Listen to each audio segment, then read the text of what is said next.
how to All right, make so I'm some gonna show y'all how to make some bomb bomb ramen noodles. First of all, go to Walmart, get you the kimchi flavored noodles. You need egg, lime, corn, and you need your pot. But here's the secret. Don't use sink water, use filtered water. Fresh water, not tap water.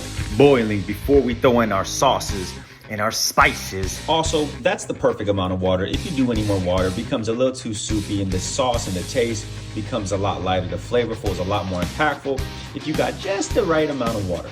Don't put too much, but again, put it to your liking.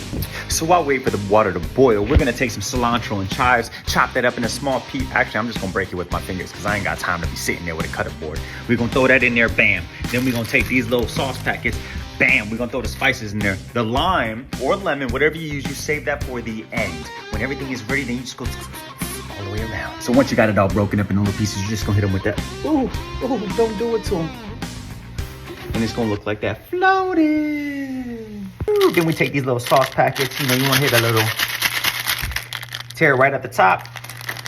And you wanna go ahead and throw these in there while it's boiling. Look, it don't matter if it's fresh corn, canned corn, frozen bag corn. Throw some of that in there.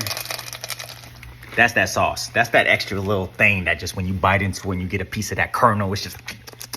Now you wanna grab that egg, once all that's in there, and just hit a little... Ooh. So that is how everything looks right now. Now that it looks like that, you wanna go ahead and grab... Boom, and then here's the secret. You wanna turn down the heat. Right? So now, as it's cooking, it's on a lower heat and it can kind of soak up all of that flavor. So while you got that thing in there, you know, just make sure you hit a little stir. Ooh, let that flavor just kind of sit itself on there. Now this ain't too fancy because I'm making this for my wife and my wife likes it a certain way. So typically, you want to throw kimchi in there and that just adds all that extra Korean goodness. But if it was for me, and I was making it for me, when it's all said and done, I would throw potato chips, just regular potato chips on top and just throw it on there and eat it with the potato chips. That's my little secret. The potato chip hack on the ramen noodles, that is where it's at because you get the crunchiness every time you take a bite. Ooh.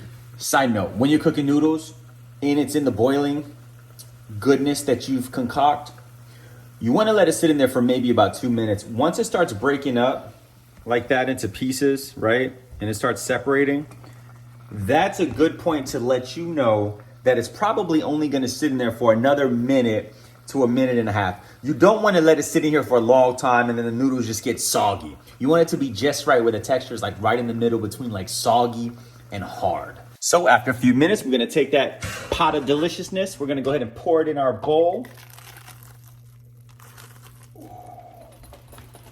Then you wanna grab your lime and you wanna hit that little squeeze. Ooh, don't do it to them. Then to top it off, because I know this is for my wife, she likes to have her noodles with a nice little can of Coca-Cola. So then there you go. Boom, boom, boom. And we're done.